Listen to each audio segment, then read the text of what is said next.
بسم الله السلام عليكم ورحمة الله وبركاته. ولا لا الصومالي يدو وان إذن سلامي ميلو البجوتان سنة كدب الحمد لله الله بقى ما هذا رسول انتهي انت كدب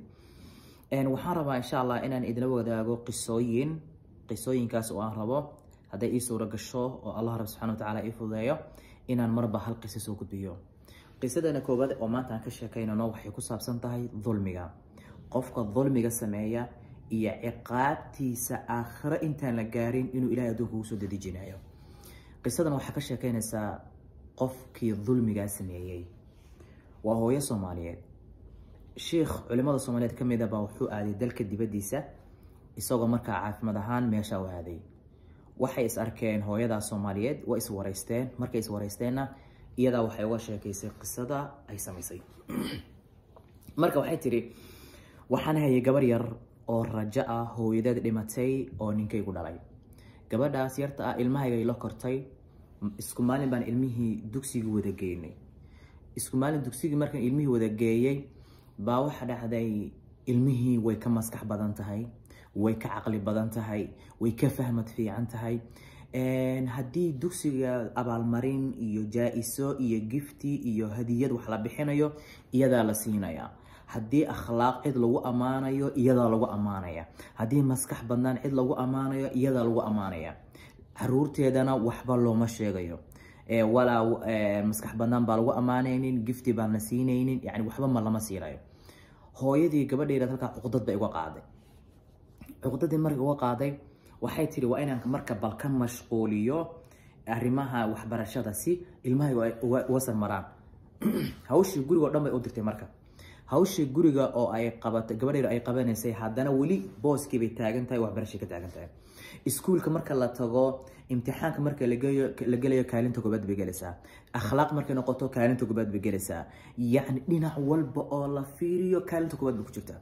maamadii arrinta way soo kartay way dhibsatay markii dambe waxay ku fikirtay gabadhan inay disho bay ku fikirtay waxay tiri mar waxaan ku fikiray inaan cuntada ugu daro sun cuntada ay cunayso haddana waa ila xumaatay oo waxaan isir waa lagu dareemayaa waxaan isir haddana iyadoo hurda biyo kulul ku shub haddana waxaan isir waa lagu dareemayaa haddana waxaan isir bay tiri gurigaba ka cayri oo gurigaba ka fiiji haddana waxaan isir haddii la soo helo de kule eedoon baa cayrsay ku oranaysaa adiga wax walba markaan fiiri dhinac walba fiiriyay wax hal shay ba ii soo ragalay waxay tiri maalinkii dambe fikran soo dejistay waxaan ku iri eedo guriga dhilqa inaga galay dhilquhu waa bahalkan joodariyaasha ama furaashyada gal oo dadka qanqanina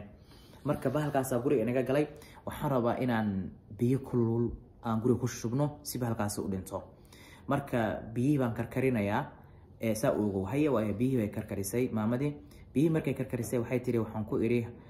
kaale guriga biyo intaan qaaday oo qolkii dhex dhigay baan ku iri eeda kaale igu gala shushub marana halkan ii saaran tahay bay tiri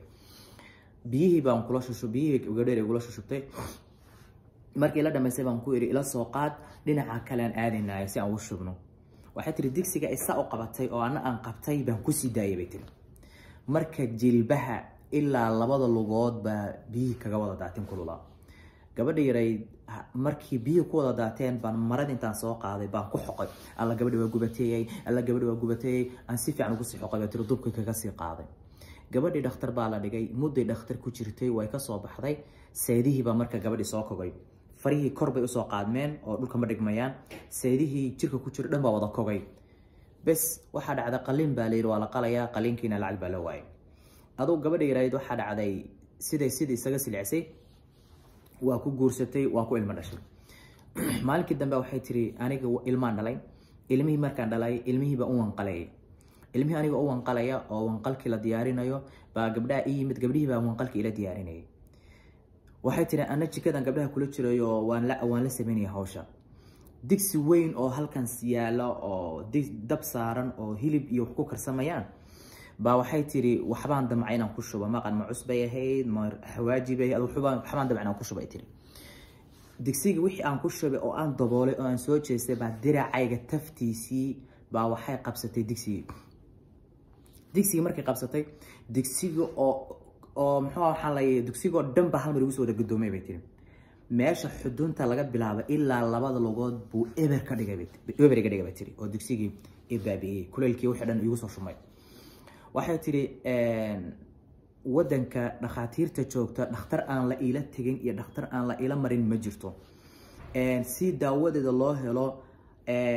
xataa boosas aan lahayn waa la iibiyey bay tiri oo gurigan degan xataa waa la iibiyey haddana waxaan u imid meeshan caafimaad ahaan baan u imid marka arrintaasi waxay ka turjumaysaa haddaad dulmi samayso dulmiga intaan aakhire la gaarin in adduunka lagaa jarayo haddii qofkaadan cafis ka dalbanin marka waxaan leeyahay walaalka iyo walaashay dulmi ha samaynin kolley haddaad ilaahay mar walba waad hortagaysaa ilaahay waxaad hortagtaa adigoo lagu dulmiyey adigoo lagu dhacay adigoo lagu caayay adigoo sharafkaaga lagu ciyaaray adigoo qiimahaaga hoos lagu dhigay adigu wax sheeganaya ilaahay hortag intii adiga wax lagu sheegan lahaa oo adduunyo kharab lagu ciqaabi lahaa wallahu li tawfiiq. Assalamu alaykum wa rahmatullahi wa barakatuh.